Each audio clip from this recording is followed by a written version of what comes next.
আপনার ফোনে কি অতিরিক্ত বিজ্ঞাপন আসতেছে? তাহলে আজকের এই ভিডিওটি আপনার জন্য। মাত্র ২টি সেটিং করলেই আপনার ফোনে বিজ্ঞাপন আর আসবে না। জানতে হলে স্বাধীন প্রযুক্তির সাথে থাকবেন। আর আমি আপনাদের সাথে আছি মোহাম্মদ ফখরুদ্দিন আনিস। কথা না বলে মূল আলোচনা চলে যায়। আপনারা স্ক্রিনটি সম্পূর্ণ দেখবেন, স্কিপ করবেন না।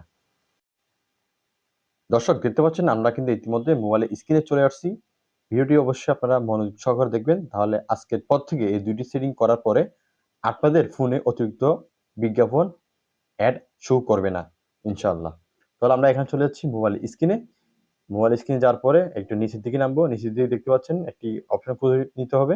সেটি হচ্ছে প্রাইভেসি। দেখতে পাচ্ছেন আমরা প্রাইভেসি পেয়ে গিয়েছি। সেখানে ক্লিক করব। সেখানে ক্লিক করার পর আমরা একটু নিচের দিকে নামবো। অনেকের এখানে থাকবে, অনেকের আবার ভিতরে থাকবে। তো আমরা মোরে ক্লিক করব। এই মোরে ক্লিক করলাম। মোরে ক্লিক করার পর আমরা দেখতে পাচ্ছেন অ্যাড লেখা আছে। অ্যাডিএস মানে অ্যাড লেখা আছে। সেখানে ক্লিক করলাম। সেখানে ক্লিক করার পরে দেখতে পাচ্ছেন enable debug logging for ads, এটা যদি আপনাদের অন থাকে সেটা অফ করে দিবেন। তারপর আরেকটি দেখতে পাচ্ছেন উপর দিকে ডিলিট অ্যাডভার্টাইজিং আইডি, সেখানে ক্লিক করবেন। ক্লিক করার পর দেখতে পাচ্ছেন এই আইডিটি আপনাকে ডিলিট করে ফেলতে হবে। এটিকে যখন আপনাকে ডিলিট করে ফেলবো তাহলে আজকের পর থেকে যে অতিরিক্ত বিজ্ঞাপন শো করছিল সেটি আর আসবে না ইনশাআল্লাহ। দর্শক নিত্য নতুন ভিডিও পেতে অবশ্যই স্বাধীন প্রযুক্তির সাথে থাকবেন সবসময়। সবাই ভালো থাকবেন, ভালো সাথে থাকবেন। আল্লাহ হাফিজ।